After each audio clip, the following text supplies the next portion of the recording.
ओम नमो भगवते वासुदेवाय नमः। आप सभी को कार्तिक मास की बहुत बहुत बधाई। आज हम कार्तिक मास महात्म के 32वें अध्याय की कथा का श्रवण करेंगे। सूत जी कहते हैं, 88,000 ऋषि मुनियों से सूत जी ने आगे कहा, हे ऋषियों, कार्तिक शुक्ला द्वादशी को ध्वजारोपण करने से संपूर्ण पाप नष्ट हो जाते हैं।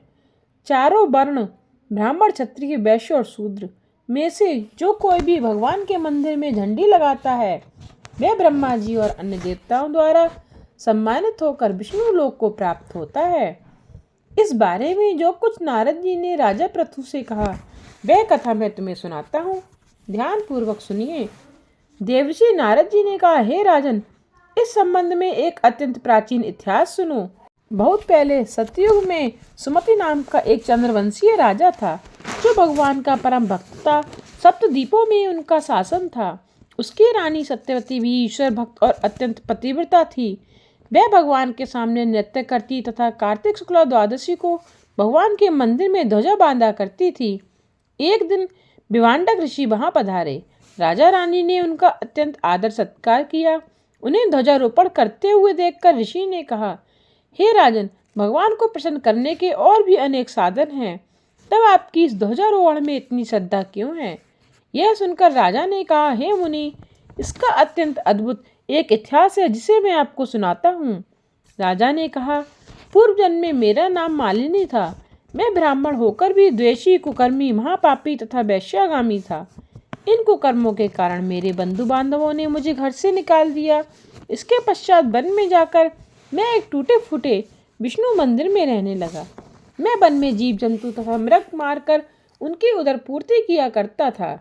एक दिन विंध्याचल पर्वत पर रहने वाली कोकलिनी नामक एक निषाद कन्या, जिसने अपने पति को मार दिया था, भूख से व्याकुल होकर वहां आई और मेरे पास रहने लगी।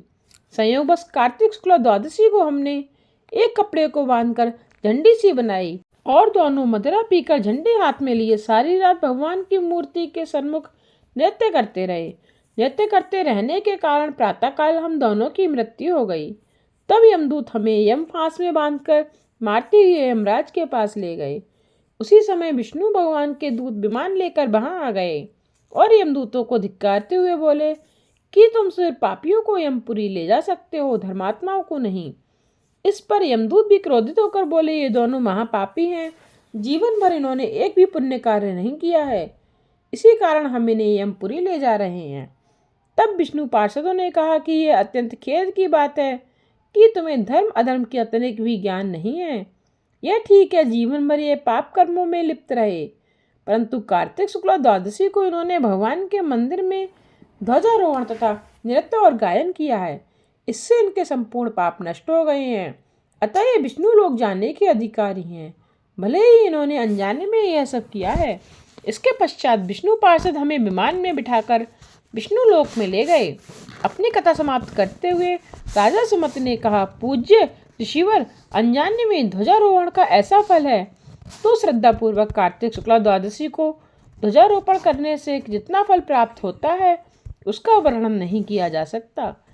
इतनी कथा सुनकर विवांडक ऋषि तप करने चले गए। इससे आगे की कथा का श्रवण आप अगले अध्याय में कीजिएगा।